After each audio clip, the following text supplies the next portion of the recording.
ನಿಜವಾಯಿತು ಕಾಲಜ್ಞಾನಿ ಗುರೂಜಿಯ ಸ್ಫೋಟಕ ಭವಿಷ್ಯ. ರಕ್ತ ಸಿಕ್ತವಾಗುತ್ತೆ ಭೂಮಿ ಎಂಬ ಭವಿಷ್ಯವನ್ನ ನುಡಿದಿದ್ರು ಕಿರಣ್ ಗುರೂಜಿ.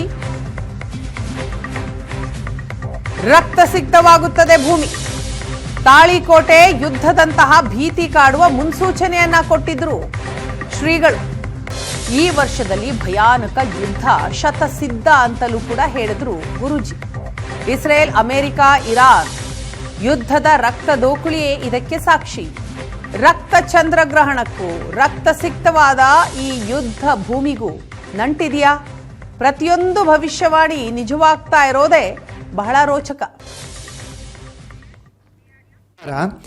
ಈ ಹಿಂದೆ ಜನವರಿಯಲ್ಲಿ ವರ್ಷದ ಭವಿಷ್ಯ ನಾವು ಹೇಳಬೇಕಾದಾಗ ಇವಾಗ ನಡೆದಿರುವಂತಹ ಪರಿಸ್ಥಿತಿಯನ್ನು ಅಚ್ಚುಕಟ್ಟಾಗಿ ಎಕ್ಸ್ಪ್ಲೇನ್ ಮಾಡ್ತೀವಿ. ದೇಶದ ಪ್ರಧಾನಿ ಓರ್ವರನ್ನು ವಿವಿಧ ದೇಶಗಳು ಅಟ್ಯಾಕ್ ಮಾಡಿ ಅವರನ್ನು ಕೊಲ್ತವೆ, ಭೂಮಿ ರಕ್ತಮಯವಾಗುತ್ತೆ ಅಂತ ಇವಾಗ ಬರ್ತಾ ಇರುವಂತಹ ರಕ್ತಚಂದ್ರ ಗ್ರಹಣದ ಎಫೆಕ್ಟನ್ನು ನಾವು ಜಾನ್ವರಿಯಲ್ಲೇ ಸುವರ್ಣ ನ್ಯೂಸಲ್ಲಿ ಅಚ್ಚುಕಟ್ಟಾಗಿ ಕ್ಲಿಯರ್ ಆಗಿ ಹೇಳ್ತೀವಿ. ಇದಕ್ಕೊಂದು ಉದಾಹರಣೆ ಕೂಡ ಕೊಟ್ಟಿದ್ವಿ. ಯಾವ ಥರ ತಾಳಿಕೋಟೆ ಯುದ್ಧ ನಡೆಯಿತು, ವಿಜಯನಗರ ಸಾಮ್ರಾಜ್ಯದ ಮೇಲೆ ಹೇಗೆ 5 ಜನ ಮೊಘಲರು ಒಂದು ಮೊಘಲ್ ಸಾಮ್ರಾಜ್ಯ ಯುದ್ಧ ಮಾಡ್ತು, ಅಲ್ಲಿ ಒಂದು ವಿಜಯನಗರದ ಸಾಮ್ರಾಜ್ಯದ ಪತನವಾಯಿತು, ಭೂಮಿ ಎಲ್ಲ ರಕ್ತವಾಯಿತು. ಅದೇ ಥರ ಸಿಚುವೇಶನ್ನು ಇವಾಗ ನಮಗೆ ಬರುತ್ತೆ ಅಂತ ನಾವು ಸ್ಪಷ್ಟವಾಗಿ ಅದನ್ನು ಹೇಳಿದ್ವಿ.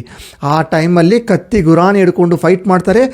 ಈ ಟೈಮಲ್ಲಿ ಇವರು ಒಂದು ದೊಡ್ಡ ಮಿಸೈಲ್ಗಳು ಮತ್ತು ಬಾಂಬ್ಗಳು, ಅಣುಬಾಂಬ್ಗಳು, ದೊಡ್ಡಂತಹ ಆಯುಧಗಳನ್ನು ಮುಖಾಂತರ ಫೈಟ್ ಮಾಡ್ತಾರೆ. ಆದರೆ ಎರಡೂ ಪರಿಸ್ಥಿತಿಯು ಒಂದೇ ಅಂತ ನಾವು ಕ್ಲಿಯರಾಗಿ ಇತಿಹಾಸದಲ್ಲಿ ನಡೆದಿರುವಂತಹ ಒಂದು ಸಂಗತಿಯನ್ನು ಎತ್ಕೊಂಡು ಇವಾಗ ನಡೀತಾ ಪ್ರಸಂಗಕ್ಕೆ ನಾವು ಹೋಲಿಕೆ ಮಾಡಿ ಸ್ಪಷ್ಟವಾಗಿ ನಾಳೆ ಬರುವಂತಹ ಚಂದ್ರಗ್ರಹಣದ ಎಫೆಕ್ಟನ್ನು ಫಲ ಇವಾಗ ನಾವು ಆವಾಗಲೇ ಹೇಳಿದ್ವಿ. ಇವಾಗೆಲ್ಲ ಚಾನಲ್ ನೋಡ್ಬೋದು. ಭೂಮಿ ರಕ್ತವಾಗಿದೆ, ರಕ್ತ ಚಂದ್ರಗ್ರಹಣದ ಎಫೆಕ್ಟ್ ಅಂತಲೇ ಎಲ್ಲರೂ ಎಪಿಸೋಡ್ ಮಾಡಿ ಬಿಡ್ತಾ ಇದ್ದಾರೆ. ಸೊ ಇದನ್ನು ನಾವು ಸ್ಪಷ್ಟವಾಗಿ ಸುವರ್ಣ ನ್ಯೂಸಲ್ಲಿ ಮೊದಲೇ ಹೇಳ್ತೀವಿ. ಸರ್ವೇ ಜನಾ ಸುಖಿನೋ ಭವಂತು.